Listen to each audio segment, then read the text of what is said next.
stop being lazy. Yeah. And I became creative. Yeah. And I learned how to create it. And now that pride's for me. So come see. Oh, come here. Welcome back to the Silver Line and Atlanta Falcons podcast. I am your host, Sterlington. This is your co-host, Cam. And we back at it again. Falcons got a big game coming up this week in Germany. We're going across the pond to face, well, I guess that's usually a reference to London, but it's the same pond. I don't want to hear that shit. So, bang. Didn't even make it 60 seconds in without cursing. Well, try again next time. The Falcons are going to face the Indianapolis Colts after coming off another loss last week. How you feeling this week, Cam? You know what?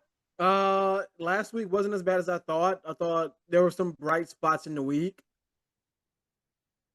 But going up against these Colts, and they just got undressed against the Steelers, and they are looking to get back on the right track. They are 7-2 right now. They are not trying to be 7-3. They do something extremely well that we have a trouble stopping, and that is the run. Yep. So trying to replicate the Steelers' performance of, I guess, game plan wise and stopping the Colts is going to be a formidable task. That's the way to put this it. Sunday in Munich. But stranger things have happened. These are the Colts. Maybe Danny Dimes reverts back to the tail end of his career in New York, Danny Dimes, and we can take advantage of that. But all in all, the Colts are a pretty good team, and as well as MPJ played last week, in our defense created 2 turnovers. We only gave up 3 points in the second half last week. So yeah, give them credit where credit is due. But Yep. I'm not sure we got enough to stop them, man. I'm not feeling as confident as maybe some other people. Well, I don't think a lot of people for the Falcons feeling confident, to be honest. We've lost our last 3. We dropped 3 in a row. And now we got to go across the world to play a very good team, a very good AFC team, which is even worse. A team that you might have looked at as a possible W on the schedule before the season started, which is why preseason predictions really don't matter. The Anthony Richardson Colts. The Anthony Richardson Colts was a dub. That was a dub in my book. Yep. These Danny Dimes Colts, these Indiana Jones Colts, I don't know. Hey, man, yeah. I don't know. Hey, man, Indiana Jones, I hope he don't bring the Temple of Doom with him. Leave that shit in Indy. But I will say this, though. So I do think about this as one of them games, right? I remember, right before we played the Bills, people was like, oh man, we wanted the Bills to stay undefeated, so that we could catch them lulling to sleep. Now they done got woken up. They done got beat in their house, by the Patriots. They gonna be ready. They're gonna be ready. And then no, we came with that 1-2 for them too. You know what I'm saying? We got the Colts coming in. I think I'm not confident at all. But I will admit that the best thing happened for us last week as far as the film, which is that the Colts got undressed. They had a performance where it was clear the Steelers found out something about that team, and they put it on film for everybody to see. That's when we've been at our worst. When we lose, really it was that second half against the Bills, oddly enough, that I'm referencing the positive way for the Falcons. But that second half against the Bills, we put something on tape for teams to say, hey, I think we can do that for a whole game against this team. And we saw it in back-to-back weeks. We saw San Fran decided they were going to go with the power running game. They were going to overcommit to Bijan. And they said, we don't think this guy, Zach Robinson, could scheme his way out of a paper bag. You know what I'm saying? And they say that, if we can keep this offense under wraps, we can run this ball and these boys won't stop anything. And Then we saw Miami do the same exact thing. And then we saw the Patriots start out kind of taking advantage of us. But thankfully, Jeff Ulbrich, somebody's a competent coordinator on this team. So we saw the team start to buckle down. And that was one of the better offensive performances. And if I'm being honest, one of the things that it gives me the least confidence. I would feel more confident if I feel like we could trust Zach to string together back-to-back decent performances. All right. And I agree with you. You know what I'm saying? That that's something that's been a crux of our offense this season, man. Like Zach Robinson has been very inconsistent, and you can see that this is his second year still learning the system, learning how to call plays. Zach Robinson is still very green. I think it's Very worse than green. green. I think he might just kind of have a certain lack of creativity. We're not explosive. We've been saying that shit since last year about how not explosive we Mhm. are. Now obviously, missing the personnel that we've had. And speaking of personnel, Taquan Graham got cut today. Didn't see that coming. I mean, don't get me wrong. I'm sure they feel fine about their rotation, but him being cut today means that it feels like they couldn't wait to get rid of him, and it was weird because he got cut right after the deadline. So I assume they were shopping him around, seeing if they can get a late round draft pick for him. And then when they didn't get anything, they cut him. But I'm like, Jesus Christ. You were that thirsty to cut Taquan? You're not even like just gonna have him hang around in case somebody else get hurt. Like Zach Harrison's already out. Zach Yeah, Harrison's that's what I'm already out saying. with injury, and I'm like, you that thirsty to get rid of Taquan Gray? And did we even pick anybody up? No. Yeah, that was a strange move. But getting back to personnel, we don't really have the personnel, for necessarily as many explosive plays. But I mean, nobody's ever really open when these plays are getting schemed. You know what I'm saying? It almost always like the offense has a good day if either Bijan or Penix has a good day. It's not because Zach had a good day. Now I was, fairly pleased with some of his play calling, but bruh, I am getting shades of Dirk Cutter with this guy's screen game. Like Dude, every dude, fucking week, I look around, this dude running these bubble screens, these Sally and Rosie screens to each side, and I'm just like, bruh, these are pathetic attempts to make up for the run game. These are not like real, okay, I see something, I got the right alignment, I got the right personnel, oh, okay, I got them loaded up against the box. Now when I throw this screen, we're gonna take advantage. This is just all right, we're just running it like a regular play. It's not even like necessarily based off what they're seeing. And I'm like, look, guys are keying in on your best player, and you gotta find ways to spread that thing around. They literally are just saying, hey, we're going to squad on Bijan and you guys can't move the ball. Move that thing around. They're like, what is the point of having all of these weapons if you're only going to feature the one and then when they stop it, you don't use the other ones? That's literally the point of having every team would have one good weapon if that's all you needed to have a good offense.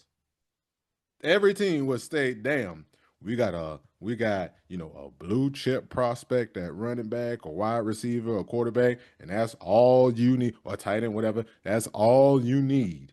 And then boom, you got an offense. No, it's because teams already be like, all right, you know, that guy's pretty good. Let's see what everybody else can do. Because we're gonna take him away specifically.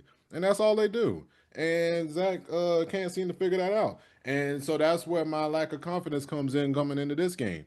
The Colts got exposed. The Colts got exposed.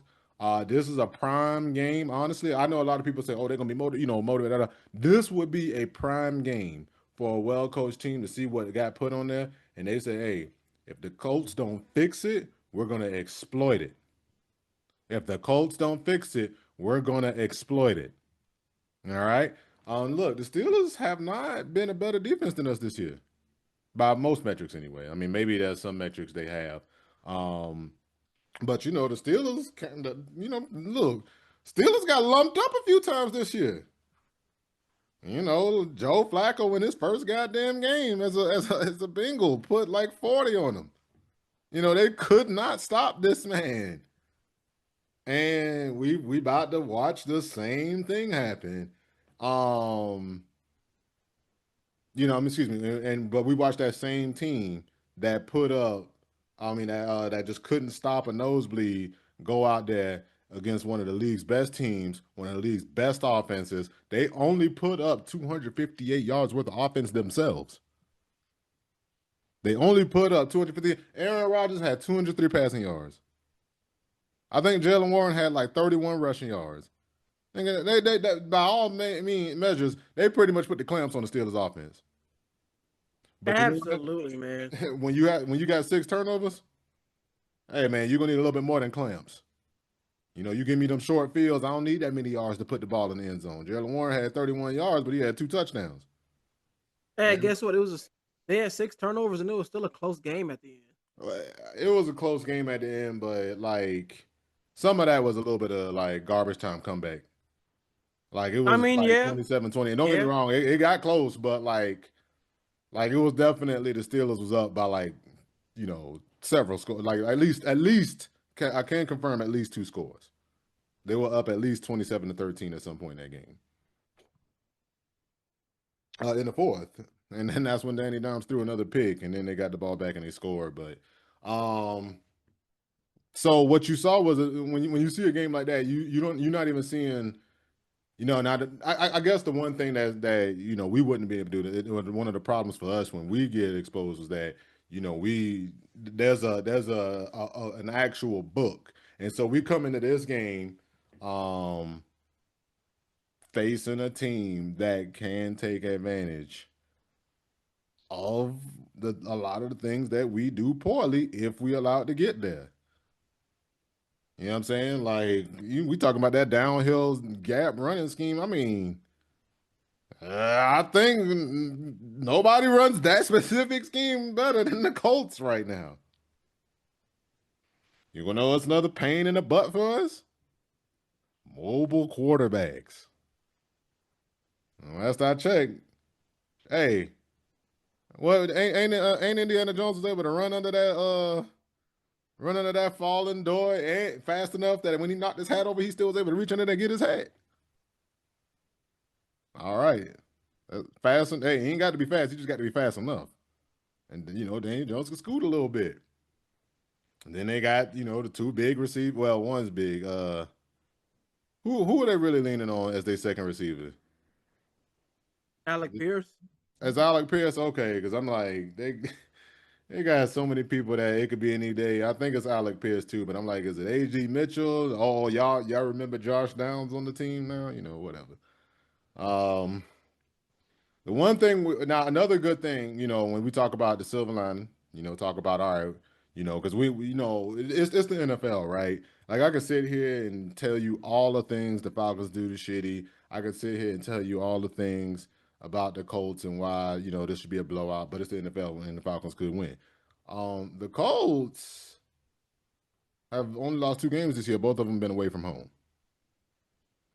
And they only got 2 wins, and I believe, I could be wrong. I didn't get the exact scores, but I think basically their away from home games have been their absolute worst games of the year. Although they lost, I think they lost to the Rams at home. No, it couldn't have been because I said they lost. It Both was the on the games. road, and it That was was a on the game that road. they Yeah, gave both of away. those was on the road. That was a game they should have won though. So if you're a Colts fan, you don't even feel like that shit matter. You like, yeah, whatever. We lost that game, but like if AD Mitchell wasn't jacking around, we would have won that game running away. And that's the other thing too. That's kind of what you're seeing it takes to beat the Colts right now, right? You got to have a 6 turnover game, and you got to have AD Mitchell, dropping the ball before the end. Although his was kind of reaching for the ball and the ball slipped out his hand. That's a little different than like the stupidest play in football, which is guys running to the goal line and then dropping it right before. Like that is the stupidest play in football. Not gonna get on that. We ain't talking about that. We talking about Falcons and Colts. But Yeah, man. go ahead. It's gonna be a tough. It's gonna be a tough matchup, dog. The Colts are relatively healthy. They're healthier than us. I think majority of their O line is still put together. We are Ours is a makeshift bunch. We're trying out guys who shouldn't be playing, but hey, it's NFL, man. It's next man up. Yeah, and not to Christopher might mention that not they play. made a big addition in that cornerback room. Oh my God, yes, dude. I mean, they gave up a first, two first for Sauce Gardner, but this could turn out to be one of the an addition that's worth it, especially if Danny Dimes is your guy. Because like they got everything they need right now.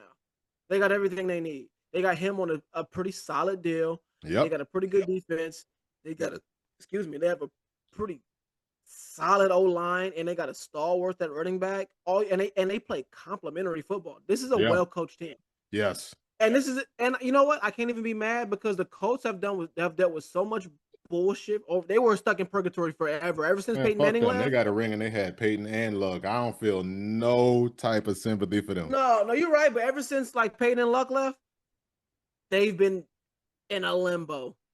And honestly, after our Super Bowl, we kind of in the exact same situation. We Yeah. we are in that position right now as a franchise, and we gonna see which way the season go. There's 10 games left. Oh yeah. We'll see, man. We gonna How see. how many of these games you think Raheem getting through? You think Raheem getting the whole season? Absolutely. Now, Zach, Hold on, if hold on, hold on. Let me just say it out loud. Really put it in your head before we talk about Zach, because you know we got to get on Zach.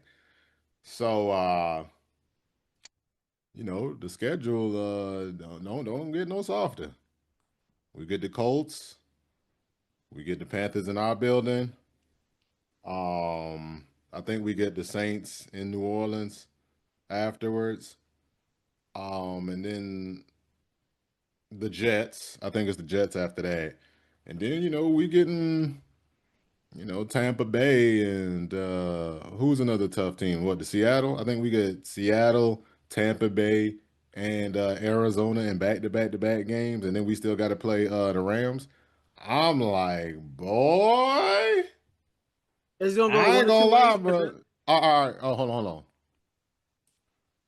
Say we drop to the Colts, get swept by the Panthers, and then we beat the Saints, and then lose to the Jets. Raheem making it out this year? Arthur Blank doesn't fire coaches mid-season. Who was the coach before I Arthur? mean, Dan Quinn got fired mid-season. Oh, I okay. can't. I Hey, can't. hey. Hey, Dan Quinn got fired mid-season. The way I think it is, this can go one or two ways. Either we can rally around Raheem can get the team to rally, and we gonna finish anywhere between 7-10 to 9-8. But really, if we keep it in a buck, I think the only way he keeps the job is if we finish like 8-9, 9-8. I don't think he gonna do that. I don't think it's gonna happen, man. I'm looking at how our team look and look. All right, let's go over the injury report, bro. Yeah, All right, good news is Billy Bowman playing, and that's a good thing. that is a good Casey thing. Washington is full participant as well. Limited: Jesse Bates, Mike Hughes, J.D. Bertrand, Chris Lindstrom, Lakel London, Zach Harrison. Mike Hughes limited with a neck injury? Bro, is Mike Yeah, Hughes about to miss the game? these guys are all limited, and then did not participate was Leonard Floyd, Matthew Bergeron, Storm Norton. So at this point, I'm just like, dude, it's gonna take a coming to Jesus moment for us to win this game. It's gonna take our rookies playing out their butt. It's gonna take MPJ playing out his butt. It's gonna take Bijan. It's gonna take complimentary football. It's gonna take everything. Now, how I feel about this season and how the trajectory goes. I know you mentioned about Raheem. Is he gonna stay? At the end of the day, I really don't give a fuck. So I know I ain't trying to curse either, but I don't care. Yeah. At the end of the day, all I care about is how well our young studs play, our first and second year players. MPJ, I know he counts as a second year player. And that's it, man. I care about the trajectory of our quarterback, our star players like Drake and Bijan, and then our rookies. Like that's it. Like I got to see development. And if I'm seeing development, if I'm seeing that, then maybe he can warrant keeping his job. But if we're not seeing any of that and we just keep getting our butts whooped, because this is we've been undressed twice this year, but we didn't got Yeah, our butts whooped twice this year. This could be number 3. This could this be could be number game number 3. 3 where we just get, Psst. Hey Cam, you seeing this shit? oh yeah, I think I am. What is that? That's a person watching this podcast that hasn't subscribed. Subscribe. The button's down below. It can get real nasty.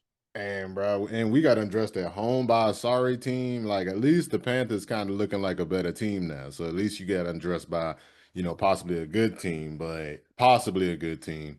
Although they did beat the Packers last week, so we'll see. But um, man, getting undressed by that by Miami, watching Miami go and play Baltimore and do what they did. Like Baltimore A defense game ain't been saving good this job. year. We saved McDaniel's job with that game.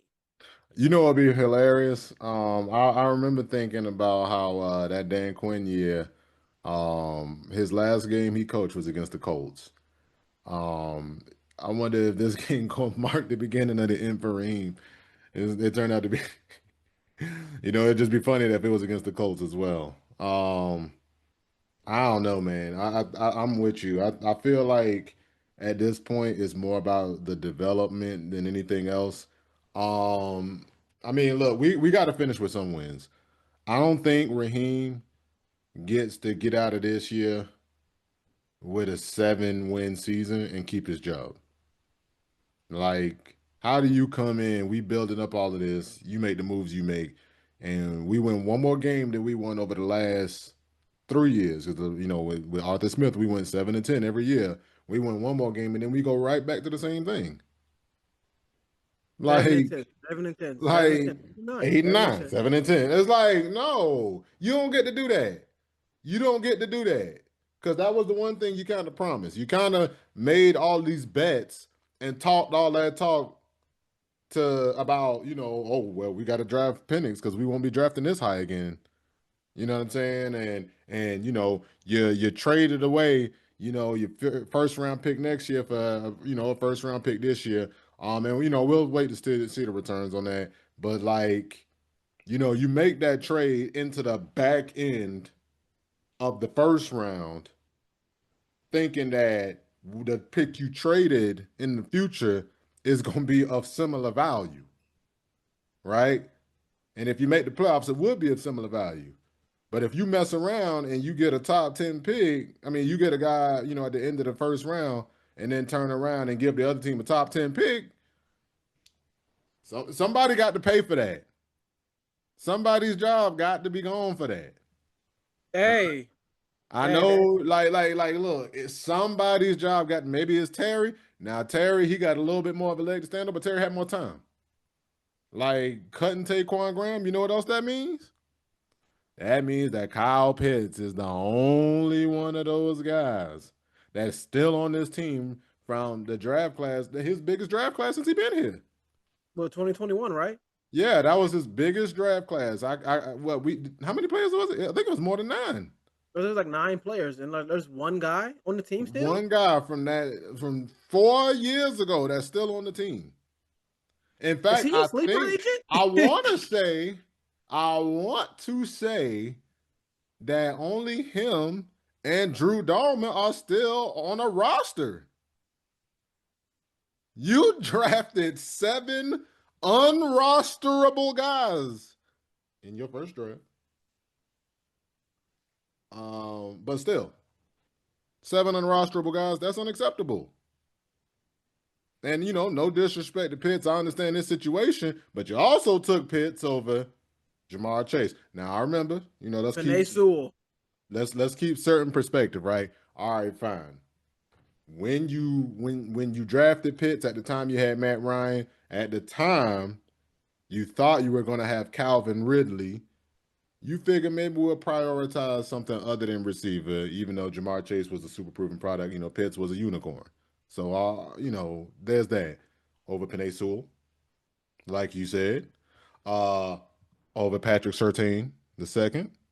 I don't think since the Super Bowl year there's been a year in Atlanta we couldn't use a cornerback. I agree. I agree. So and just for those fleet of memory, yeah, the Super Bowl was about 10 years ago now. The 2016 season. So if you count the 2016 season and count this season, that's 10 years now. But I mean, I guess at the time that was 2021. So that was more 5 years. But still, in that time frame, you could have used the cornerback. Micah Parsons, which to be fair, people didn't know that he was going to turn into the pass rusher that he was. He was an off-ball linebacker with pass rush upside. That's when can you use a pass rush in Atlanta? All the All, time. all the time, right? Oh, okay. So, we looking at you, Terry, for that 2021. Now, you don't got that razzmatazz on the field the last couple of years. People, you make this big pick in the first round.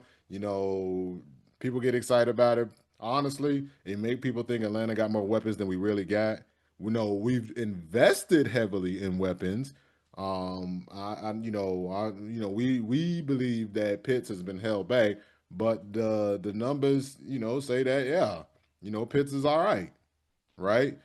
Then you got Drake London, Bijan, and what's all these other weapons that we got? There's Mooney, you know what I'm saying? But Mooney, he's relatively shaky throughout his career, to be honest. Now, and we're not trying to put down guys. Let's just, call it what it is.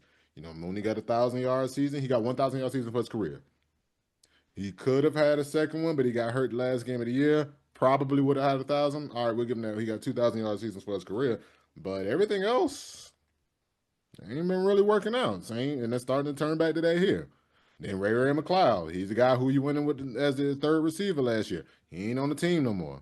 Casey Washington ain't really filling that spot. David Sills, the fourth, ain't really filling that spot. Like we basically run passing the ball with three guys, and only one of them's a receiver. Yeah, I agree. I agree. You know what I'm saying? So, there's that, there's things I'm looking at with you, Terry. Look, Troy Anderson, I'm looking at you, Terry. And then the guy who gonna play when Devon Diablo go down, I'm looking at you, Terry. That's J.D. Bertrand. He a young guy, but he ain't a good player yet. Maybe he will be, but he ain't a good player yet. I'm looking at you, Terry. So I don't know, man, but I think these boys. I think every game they coaching for their jobs. So I think I think we can't have. I don't think we can. If we're being realistic, I don't think we can have any more undressings this year. I think that's the two things that got to happen. I think we got to have player development, like you said, and we can't get undressed because getting undressed is 9 times out of 10, getting undressed is a matter of coaching. That's a matter of the other team completely breaking down what you do well and then deconstructing it on the field. All right, and if it happened again, I don't think I'm with it, brother. Couldn't agree more, man. I couldn't agree more. Now we did all that just to spare Zach, so we might as well go ahead put on the clock and just shit on Zach for like 20 minutes. No, we ain't gonna. I ain't spinning a ride with him, Pippin. Like he the architect of the destruction. He the architect of the destruction. When you really think about it, all of this, and I guess this way you got to get on Raheem too, but we got to get on hitching your wagon to 2 first-time play callers, bro. Get it, Cam. Hitching your wagon to 2 of them, man. Jimmy not in the league no more. Zach about to be right out behind him. Like, what are we talking about here, dude? I saw a compilation of the worst offensive plays for this week. It was like 6 of them. 5 of them were Falcon plays. And they were all screen plays, the ones we talk about. And granted, I get it, dude. I get it. We got some injuries to our O-line. We can't really do some of the things we want to do. and you're trying to get Bijan, our best player, the ball in open space. But God dang, sometimes like, bro, these screenplays ain't it, bro. Can we? Is Penix the problem? Is Penix? Can Penix only play in the pistol? Can he only play in the pistol? Like, is that his crux? Like, he's like, the pistol. I can't do shotgun. I can't do no. I can't just pistol.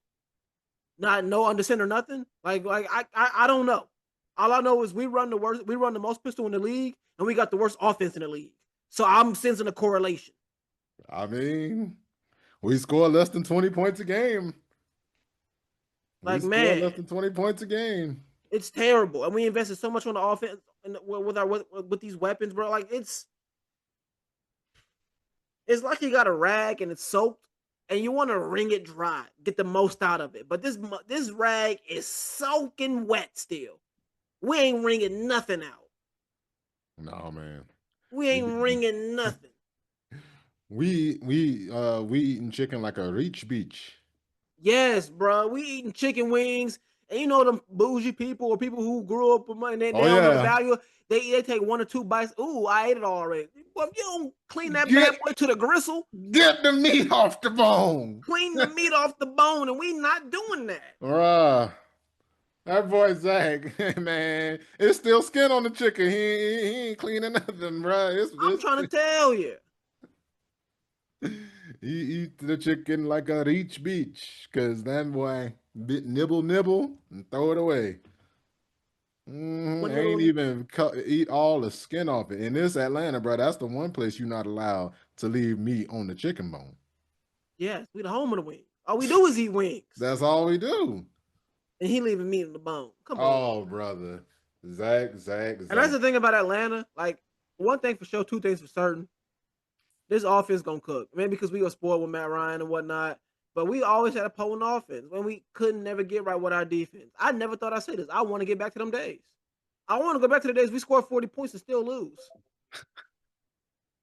Hey, man, look. But at least we scored. I'm about to say, look, let me tell you something. I know the Bengals was pissed last week. They was pissed.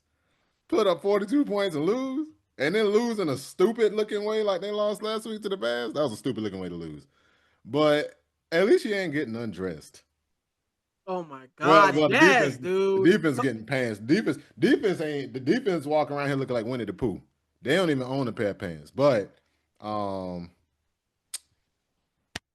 you know, at least that's fun to watch. At least you got an identity in a way. Like with us, the problem is the defense is very good in the aspects that they were supposed to be good at. They're not good at rushing the passer with 4, but they are good at creating pressure, and they can still usually hold up on the back end. They do a great job with the pass defense. But the problem is, and the reason I say they do a great job in pass defense is because obviously, you know, they got a good ranking, but also, you know, at least in a lot of passing situations, they can handle themselves. But when you can put that defense in the position they weren't prepared to be in, which they basically was an open secret. They like, yeah, you know, the science, the numbers say we don't really need to focus on the run, so we didn't focus on the run. We was like, yeah, you know, we know the run defense is gonna be suspect, but our offense should be putting up points, so we shouldn't have to deal with that. Couldn't agree more. And so I feel like the defense, you know, doing their part, but shit, man, the offense ain't, man, and it ain't holding up its end of the deal, man. It's a struggle, and it's been hard to watch. It is, man. It is. Like, I should never, ever be looking more forward to when the defense got to be out there than the offense. Like, you don't score points on defense like that. Like, all right, every so often you get a pick six or you know, a fumble return, whatever. That don't happen. You can't live off that. You can't eat off that. You know what I'm saying? I'm always supposed to be more excited the offense out there because there's a chance for we could put up points. I don't feel like that. I'm excited when I see Penix playing well and then the offense clicking, but that's about it, bro. That's about it. I agree, but that's more in spite of Zach than because of him. And even then, you know, if we being real, I mean, in the red zone, we kind of performed better last week. I guess even though I got all these bad plays, I want to point out is that at least some of these throws there was I see an intentional design to get somebody open in a quick route. You know what I'm saying? Like I'm seeing Drake Mm-hmm. having these route combinations that's helping him get one on one and going upfield with a guy not in the best position, and then they delivering. But um, God, Zach Robinson, man, like I don't think it's gonna happen, man. I don't think Zach. I mean, look, maybe he'll start understanding that you don't always have to use the run to set up the pass. You can also use the pass to set up the run. And I've seen him becoming a little more pass happy in what I think is a good way. So maybe that'll work itself out for a couple of weeks. But if we being real, man, just looking at what we got on our plate this week with Indy and where they are, and unfortunately for us, what we have in house, I don't think we're gonna really take advantage of it like we could. Like I said, this would be a prime week to undress them. Colts probably gonna beat the hell out of us, and then next week get undressed by a more competent coaching staff. So I guess we should get the score predictions because we're almost out of time. Um, I'm gonna pick the Falcons to now I think the defense is at least competent. So I'm gonna pick the Falcons to lose 23-10.